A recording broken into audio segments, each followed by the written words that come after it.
Hi everyone, my name is Yandeh Sallah-Muhammed and I am the director of the GMECI, Gambia Marine and Environmental Conservation Initiative. In addition to that, I'm a member of the Resilient40, an African Changemaker Network, as well as the regional coordinator for Bosch Alumni Network and a climate reality leader.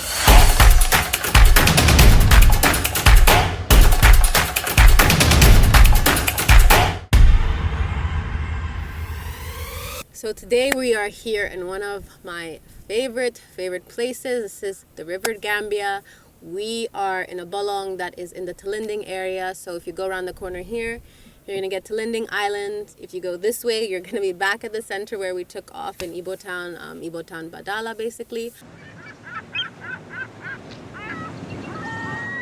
I think as humans, we're very self-centered and we put ourselves in the middle of the universe.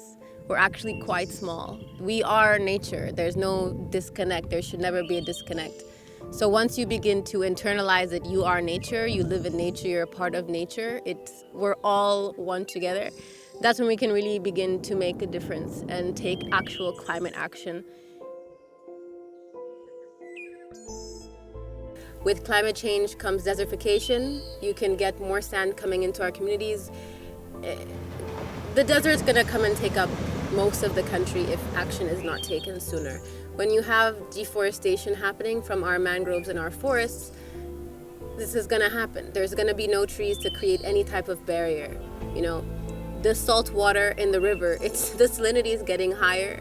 Between sea level rise, the temperature increase, the effects are visible. The effects are physical and it's clear.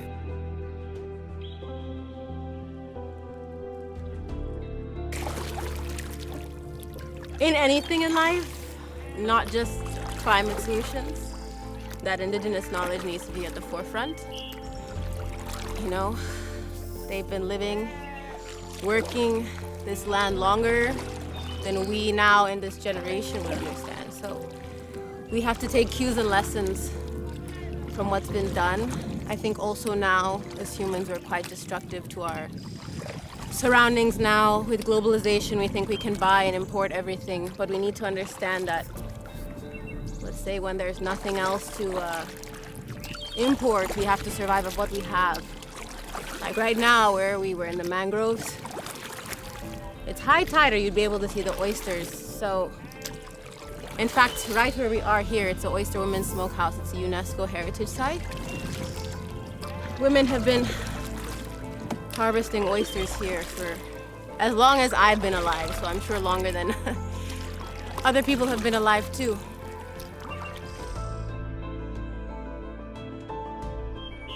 Whenever I see an issue of any climate destruction, any type of aggressive or violent nature, like I'd like to call it climate violence, it actually will physically, mentally, and emotionally affect me. And I take it quite personally because I see, for example, if somebody is, polluting the water that we swim in, that is gonna cause the temperature to increase, that's gonna be harder for it to contain carbon from our air, that's gonna affect me, that's gonna affect us, that's gonna affect my family, that's gonna affect my dog. We all are breathing the same air, we all are drinking the same water, we all walk on the same land. So until we begin to internalize the climate action and become advocates to fight against climate change and any type of environmental or marine destruction, we're not gonna make any changes if we can't internalize it.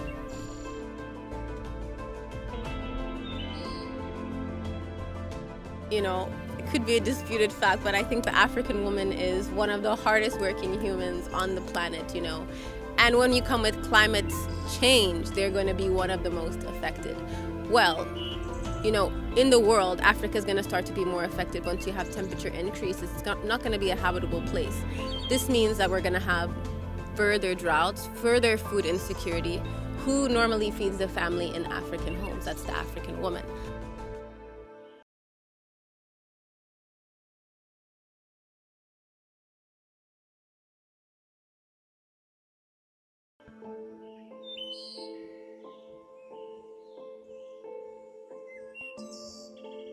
For the COP26, I would like to urge world leaders to take more of an active stand. I think there's a lot of things being done with policy that are going to make long-term effects, but I think this is a situation that needs to be dealt with right now. If we don't make any actions that are going to immediately affect any changes happening, as far as banning fracking, as far as banning mining, as far as actually developing infrastructures in countries that are going to be more affected, like, we're not going to get anywhere. We're going to be waiting too long. The time is right now. So we need to definitely put more actions in place that are going to take immediate effect.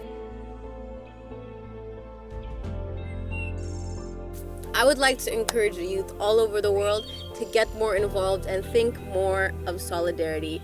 Indigenous solidarity, Black liberation, we all need to work together across continents and across the world. It's in your hands. If you are a youth, you are going to be affected. Your families are going to be affected. You're going to have to live on this land once everything goes down. So you need to take action. Do you want to live in a world with air that you can't breathe? Do you want to live in a world where you can't swim in a river? I don't.